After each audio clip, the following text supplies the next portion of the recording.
son proteínas rígidas, son proteínas que van a soportar mucha tensión. Pueden encontrarse en forma de filamentos, por supuesto. Estamos hablando de proteínas estructurales. Van a tener una estructura fibrosa, por supuesto, son proteínas estructurales, y están formadas, al igual que el resto de las proteínas, por dos cadenas. Una cadena alfa y una cadena beta. Y estas dos cadenas se van a entrelazar, primero de la misma manera que pasaba con las espectrinas, una alfa con una beta, una alfa con una beta, y luego entre las cuatro van a formar moléculas tetrámeras. Entonces vamos a tener justamente estos filamentos, que son filamentos mucho más gruesos y que van a formar parte de las queratinas. Estas queratinas van a encontrarse de manera fisiológica en todo lo que son la piel, en primer lugar. Tenemos en el cabello, en las uñas están presentes, en los animales tenemos queratina también en la lana de las ovejas, por ejemplo, en el pelo del resto de los animales. También vamos a tener queratinas muy gruesas, muy duras, en lo que corresponde al pico, a las pezuñas de los animales. Estas queratinas tienen la capacidad de estirarse cuando son sometidas al calor o a algunos agentes químicos. Y eso es lo que nosotros podemos ver. ¿Por qué? Porque si es que estas queratinas están formando parte del cabello, entonces, ¿qué es lo que solemos hacer o suelen hacer algunas personas que tienen el cabello ondulado? Planchar. Y ustedes pueden ver ahí claramente que el cabello parece mucho más largo.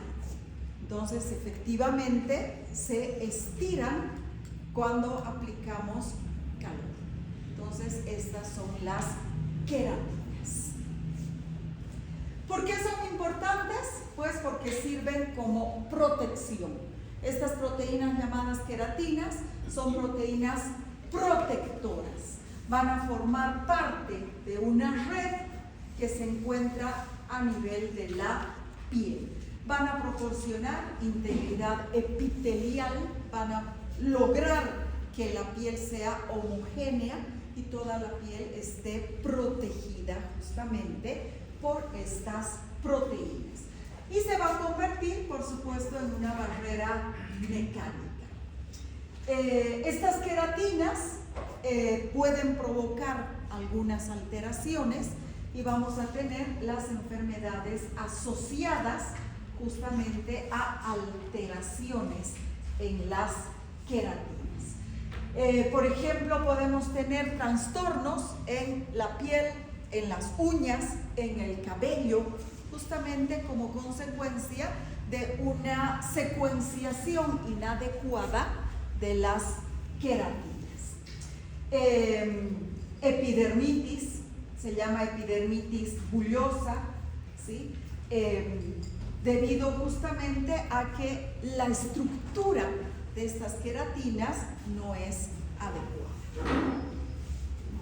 Y finalmente, pues vamos a hablar del colágeno.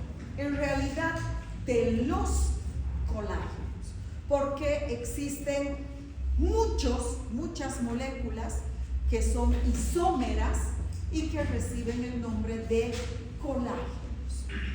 Es importante el indicar que la molécula, la proteína llamada colágeno, es de las proteínas que tienen vida media más larga. La hemoglobina tiene una vida media de aproximadamente 120 días, que es la vida media que tiene el eritrocito. Entonces, junto con el eritrocito, Cuando este eritrocito es viejo, se llaman eritrocitos senescentes. Estos eritrocitos van a ser destruidos. Y juntamente con el eritrocito, pues la hemoglobina también va a ser degradada y convertida, ya lo habíamos mencionado, en bilirrubina. ¿Qué pasa con los colágenos? Los colágenos pueden tener una vida superior, una vida media superior a los 300 días. Prácticamente tardamos los seres humanos casi un año en formar nuevo colágeno. Entonces, por eso es que los tratamientos con colágeno no pueden ser de 1, 2 o 3 meses. Si es que nosotros consideramos que vamos a reponer el 50% del colágeno en casi un año. A eso se refiere la vida media. Es el tiempo que nuestro organismo necesita para reemplazar el 50% de algo. Esa es la vida media. Entonces, casi un año vamos a tardar en reponer el 50% del colágeno que está presente en nuestro organismo. Muy bien. Se trata de una molécula, en este caso es un trímero, está formada por 3 cadenas proteicas, alfa, beta y gamma. A diferencia de lo que sucede con el resto de las cadenas, que se van a enroscar en hélice alfa, quiere decir en una hélice que gira en la misma dirección de las agujas del reloj, los colágenos se van a enroscar en hélice beta, es decir, al revés, contrario a las agujas del reloj. Entonces está formada por 3 cadenas. El motivo de esta repetición es que el colágeno sea rico en aminoácidos glicina, prolina e hidroxiprolina, lo que le va a proporcionar a esta cadena una resistencia importante a la tracción. Es decir, que es una molécula que va a estar sometida a grandes, ¿cómo podemos definir tracción? A grandes, a ver, ayúdenme a buscar una palabra sinónima de tracción. Fuerzas, a grandes fuerzas, ¿sí? Correcto. ¿Por qué? Porque va a formar parte de ¿qué? ¿Dónde tenemos colágeno? Las articulaciones. En las articulaciones. Tenemos colágeno en las articulaciones. ¿Dónde más tenemos colágeno? En la piel. En la piel tenemos gran cantidad de colágeno. ¿Dónde más? ¿Perdón? Colágeno no, queratina. Queratina sí, en las uñas. ¿Sí? Entonces, bueno, aquí está en la piel, en los tendones, en los huesos, en los ligamentos, cartílagos, en la pared de los vasos sanguíneos. Ahí vamos a tener gran cantidad de colágeno. Entonces, si está en las articulaciones, si está en los tendones, si está en los huesos, por supuesto que tiene que soportar unas fuerzas llamada tensión muy alta. Tensiones muy altas. Entonces, por eso es importante que esta hélice sea una hélice muy fuerte y que fácilmente pueda estirarse cuando es necesario, lo que pasa con los tendones, y pueda contraerse sin que se rompa, Muy bien. Por supuesto, ya habíamos visto que tiene una vida media muy larga. Hay algunos colágenos que incluso tardan en regenerarse más de un año. Estamos hablando de promedios. Entonces 300 días. Estos colágenos son muy utilizados para la reparación tisular y la cicatrización. El colágeno que se encuentra en la piel es esencial. ¿Para qué? Para lograr la cicatrización de las heridas. Es muy importante, ¿sí? Entonces es esencial en la curación de heridas y mantenimiento de la integridad del tejido conectivo. El colágeno actualmente está siendo muy utilizado, sobre todo en cirugía plástica, ¿sí? En dermatología y medicina estética. ¿Qué es lo que se hace? Rellenos de colágeno. Es importante mencionar que cuando se inyecta colágeno por supuesto externo a nuestro organismo, un colágeno se podría decir sintético, que en realidad es un colágeno natural pero proveniente de animales, ¿sí? Este va a provocar una síntesis endógena en nuestro organismo de colágeno. Por eso es que en los deportistas de élite, por supuesto, cuando tienen esguinces, sobre todo de rodilla o de tobillo, y esto es muy frecuente, ¿en quiénes? Pues en futbolistas que pagan millones de dólares al año a estos futbolistas y no pueden estar en el banquillo porque han tenido una lesión, un esguince de tobillo o de rodilla. Lo que se hace para acelerar su recuperación es inyecciones de colágeno, no solamente para rellenar las líneas de expresión, sino también para la recuperación mucho más rápida de este tipo de lesiones. Entonces, en dermatología, en medicina estética, se utiliza para rellenos. Y en ortopedia y odontología, pues también se utiliza para regenerar tendones, ligamentos, cartílagos, pero también para el tratamiento de la periodontitis. Entonces, el colágeno es muy importante cuando es administrado. Se dice que a partir de los 35 años, todos deberíamos consumir colágeno en mayor cantidad. Hacerlo como parte de nuestra dieta. ¿Y dónde tenemos gran cantidad de colágeno? En las gelatinas naturales.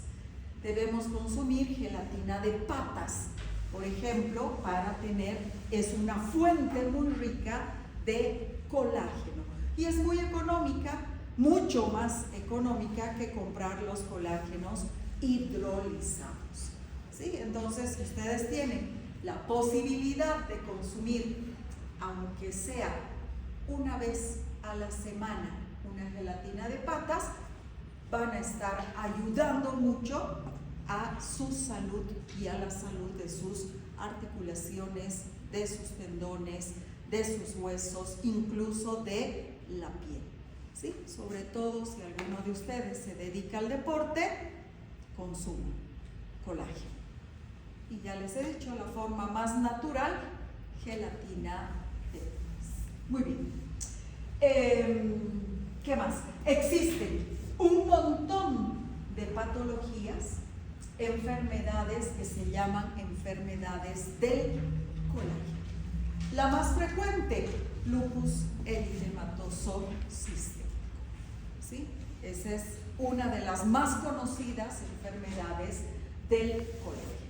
Se caracteriza por fragilidad tisular, cicatrización anormal, osteogénesis imperfecta y obviamente fibrosis. Entonces son características de esta patología o de este grupo de patologías que se denominan enfermedades del colágeno. Muy bien, entonces con esto hemos concluido lo que corresponde a proteínas plasmáticas. Ha sido extractado del libro de prácticas. Por supuesto, también del libro de teoría de Harper y bioquímica médica de Baines Dominics. Pero básicamente todo lo que les voy a explicar está nuevamente, regresamos al libro de prácticas. Muy bien. Lo primero que necesitamos saber es la diferencia entre suero y plasma. ¿Y cuál es esa gran diferencia? ¿Quién me puede decir? Los factores de coagulación. En ambos casos, tanto en el suero como el plasma, se definen como el líquido sobrenadante.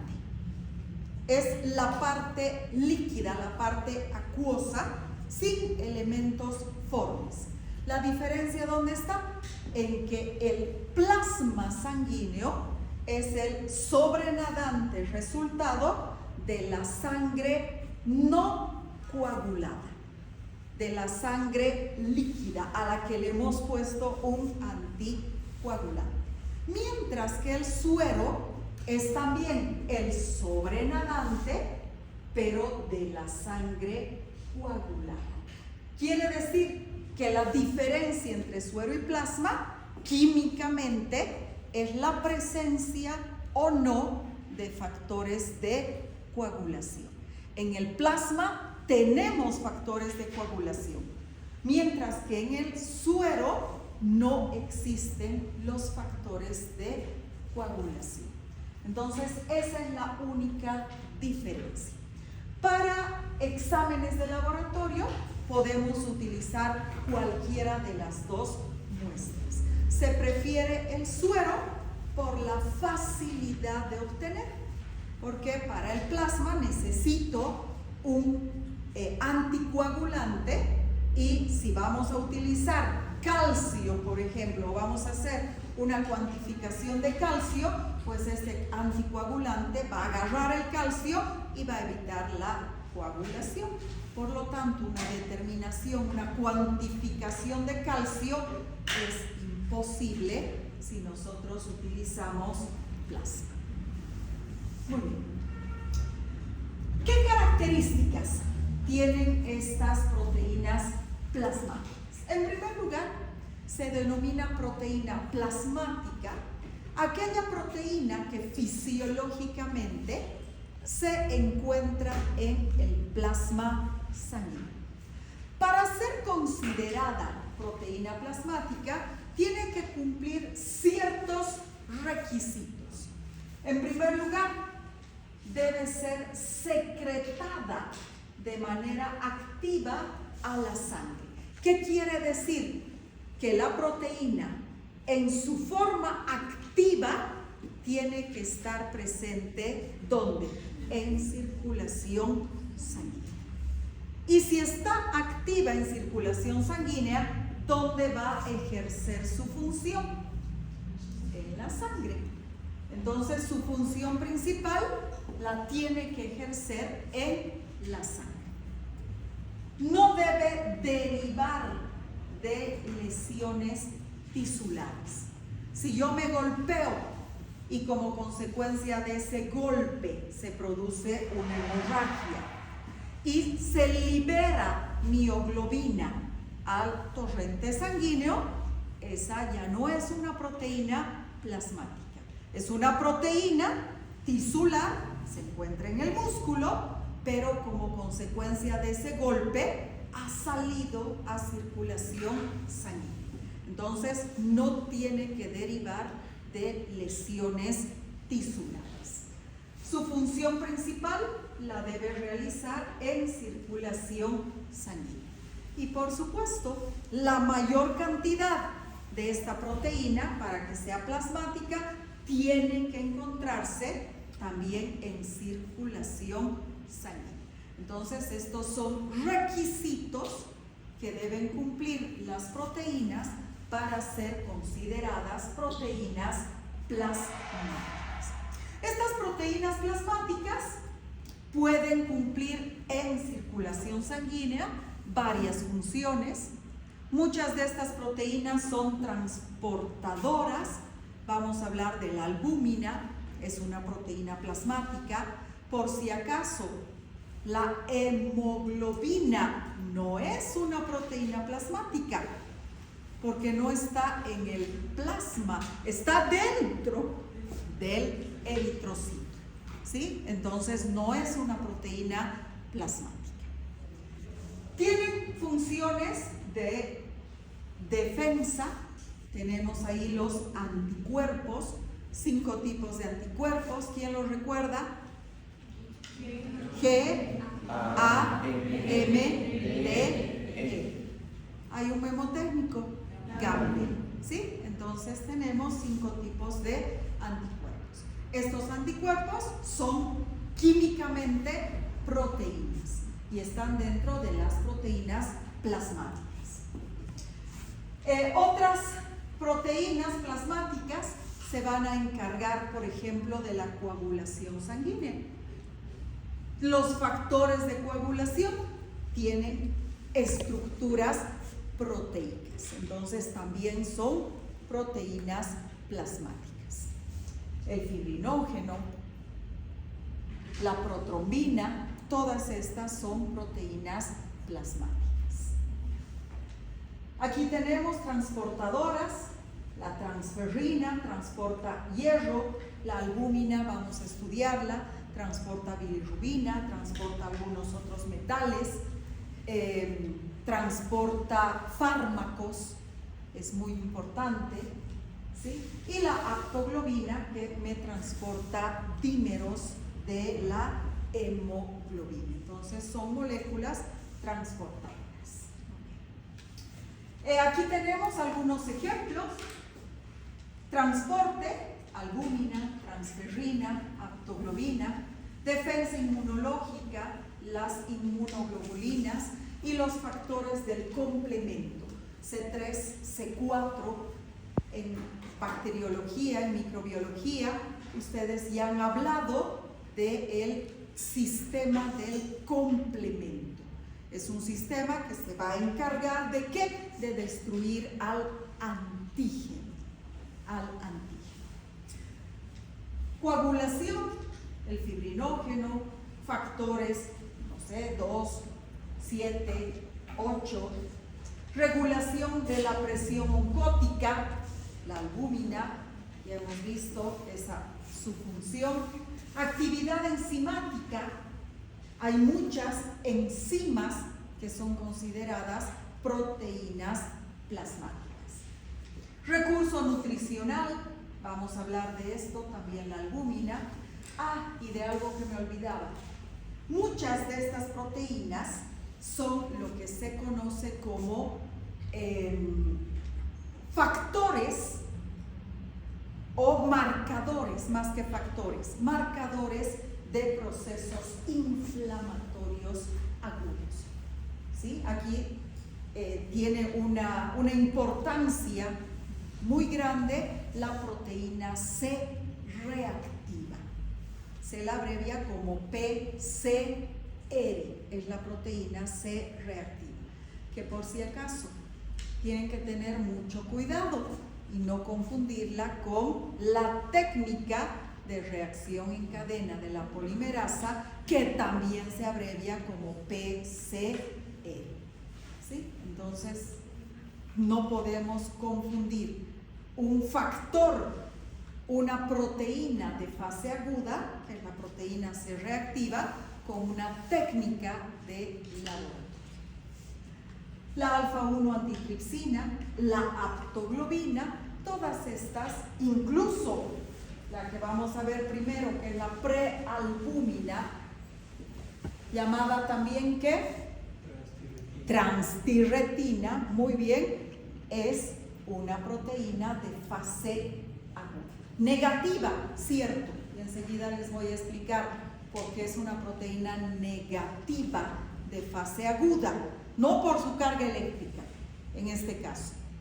¿Sí? Mejor para que no se queden con la duda, porque la transtirretina en los procesos inflamatorios disminuye.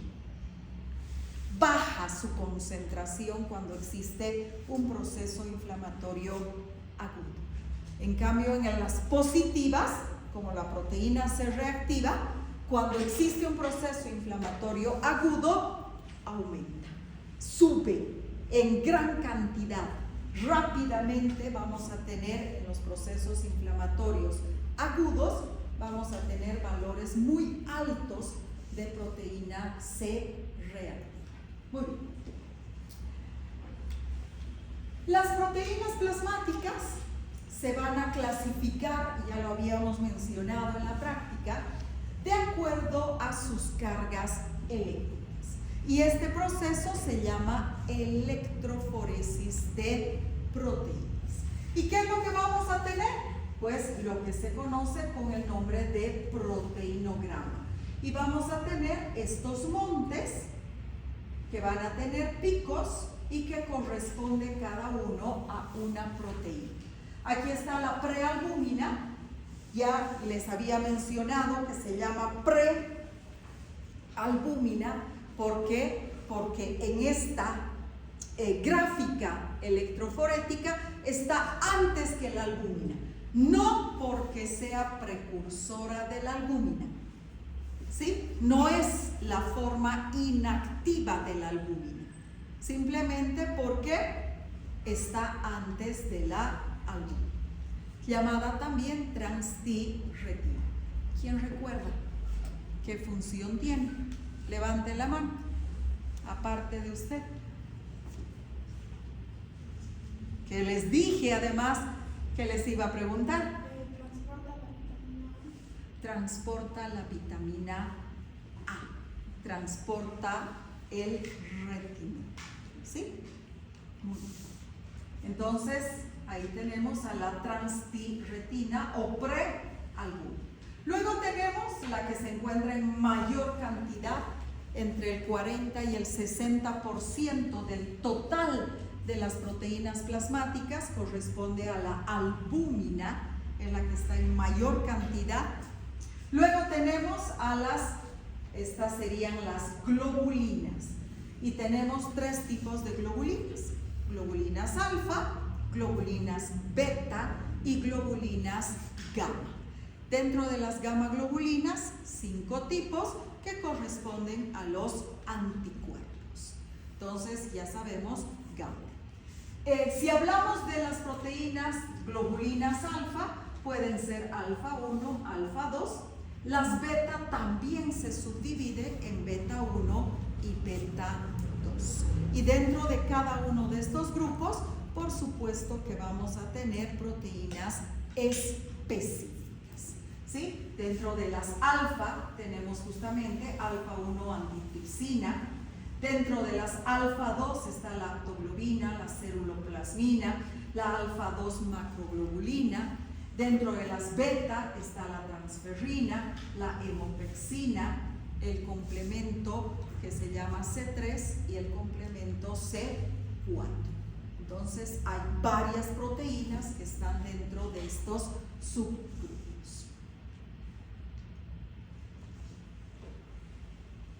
Todo este conjunto, esta suma de albúminas, prealbúminas, globulinas alfa, beta y gamma, van a formar lo que de manera genérica se conoce con el nombre de proteínas totales. Las proteínas totales, que cumplen su función en circulación sanguínea, provienen principalmente de la dieta. Pero ya lo habíamos mencionado, que no es suficiente que nosotros consumamos una gran cantidad de proteínas. Más que la cantidad de proteínas, lo que nos interesa es la calidad de proteínas. Ahora, ¿de qué depende la calidad de una proteína, señorita?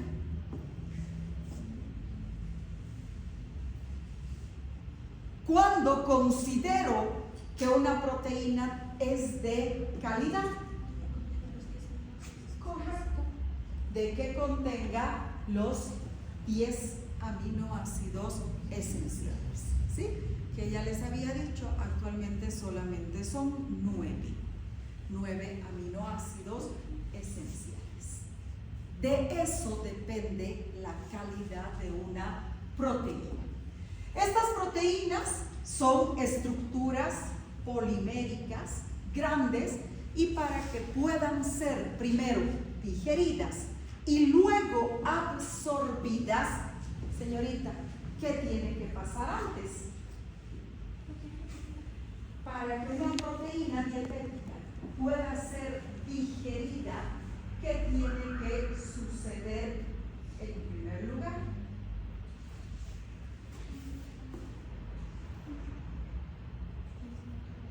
Desnaturalizarse.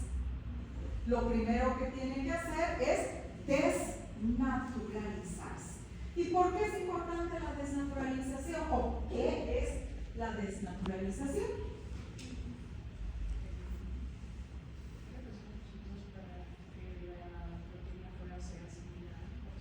¿Pero por qué? ¿En qué consiste este proceso para que sea asimilable o digerible?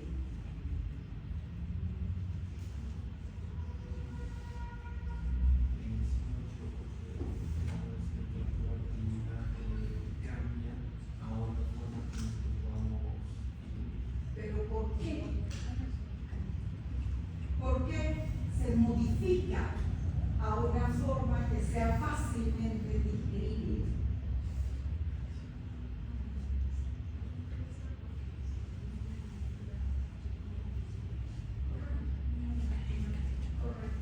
Y esta estructura secundaria, terciaria, cuaternaria, pentanaria o supramolecular, ¿cómo se mantiene unida? Con cucharilla les estoy sacando. Obviamente enlaces químicos, pero ¿de qué tipo? Porque la primaria también está formada por enlaces químicos.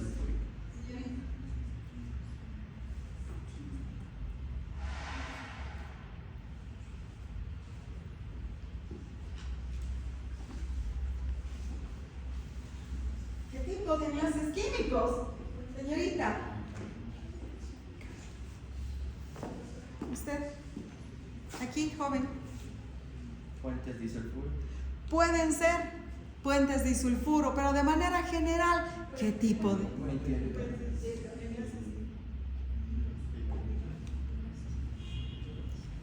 ¿Perdón? No. La estructura primaria es la de los enlaces peptídicos. Enlaces débiles. Enlaces por fuerzas de Van der Waals, enlaces por puentes de hidrógeno, que se rompen fácilmente por aplicación de calor. Por eso necesitamos hacer cocer los alimentos, ¿sí? Entonces necesitamos primero desnaturalizar, convertir esta proteína, donde tenemos una estructura, aquí, una estructura proteica compleja, o como cualquiera de estas, en una cadena. Se han roto todos los enlaces. Se llama desmoronamiento de la proteína. Recuerdan que la proteína era una hebra de lana. Su estructura funcional, tridimensional, era la chompa. Pero si yo desato la chompa, tengo solamente la cadena. Ya no sirve para protegerme del calor. O perdón, del frío. Ya no me sirve para mantenerme caliente. ¿Sí? Pero con esa hebra yo puedo hacer otra chompa. Entonces, la única función que no se pierde, ya no va a ser transportadora esta proteína, pero sigue siendo nutritiva. Es la nutrición, porque voy a terminar cortando los aminoácidos. Estos aminoácidos se absorben, se produce la absorción de estos aminoácidos. Estos aminoácidos van a llegar al hígado, ¿sí? Van a llegar al hígado y en el hígado se va a encargar de sintetizar con los aminoácidos provenientes de la dieta 5 grupos proteicos. El hígado no es Dios todopoderoso. El hígado solamente se encarga de sintetizar las proteínas plasmáticas. Es decir, que me va a sintetizar albúminas y prealbúminas, por supuesto. Me va a sintetizar globulinas alfa, globulinas beta, fibrinógeno y protrombina. El resto de las proteínas se van a sintetizar en cada una de nuestras células. ¿Con qué? A partir de estos 5 grupos proteicos. Entonces, el hígado solamente me sintetiza albúminas y prealbúminas, globulinas alfa, globulinas beta, fibrinógeno y protrombina. Muy bien. Las proteínas, de manera general, son muy bien asimiladas siempre y cuando hayan sido desnaturalizadas previamente. Entonces se van a degradar aminoácidos y estos aminoácidos vía circulación enterohepática del intestino pasan directamente al hígado. Y en el hígado se produce la síntesis de los 5 grupos proteicos.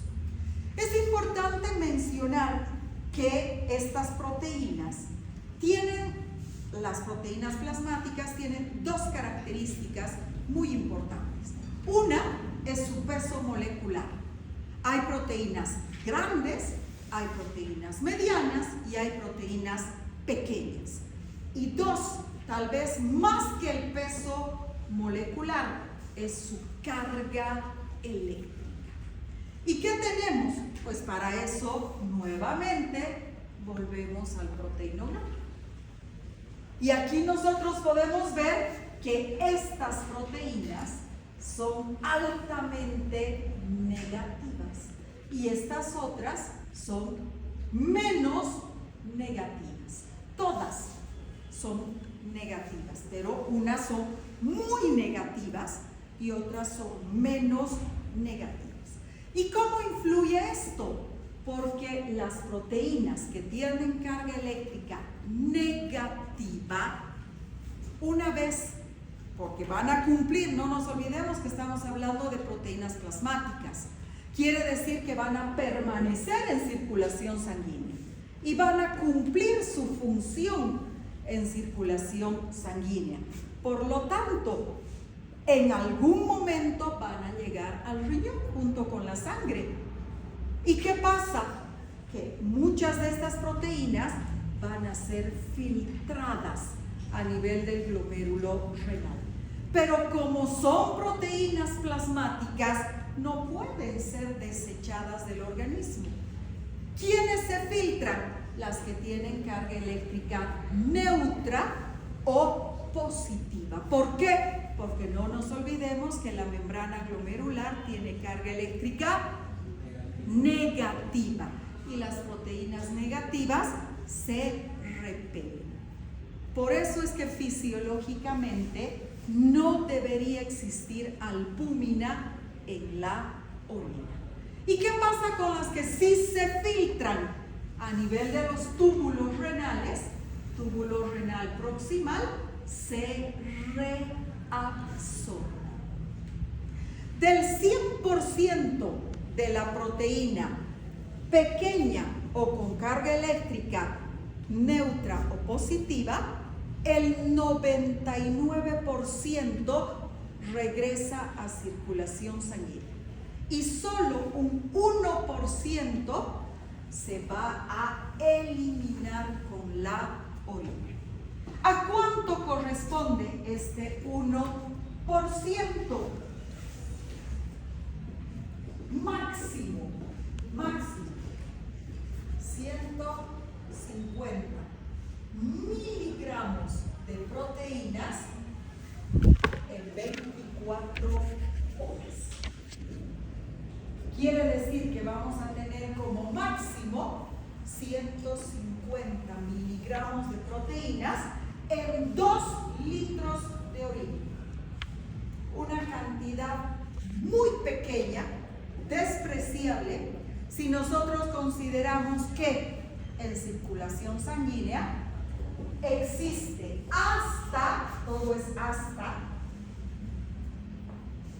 6 gramos, estos son miligramos, si ponemos en miligramos 6.000 miligramos,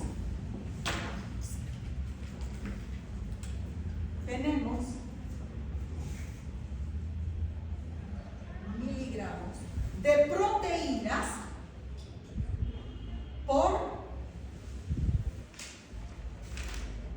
decilitro de sangre, por cada 100 mililitros de sangre. Realmente es una cantidad mínima.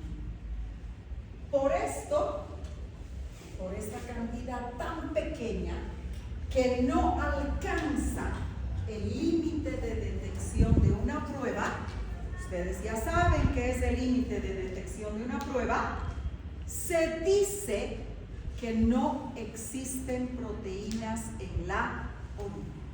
¿Qué quiere decir? Que las técnicas que determinan, que verifican, cuantifican la cantidad de proteínas en la orina, me va a dar negativo para proteínas.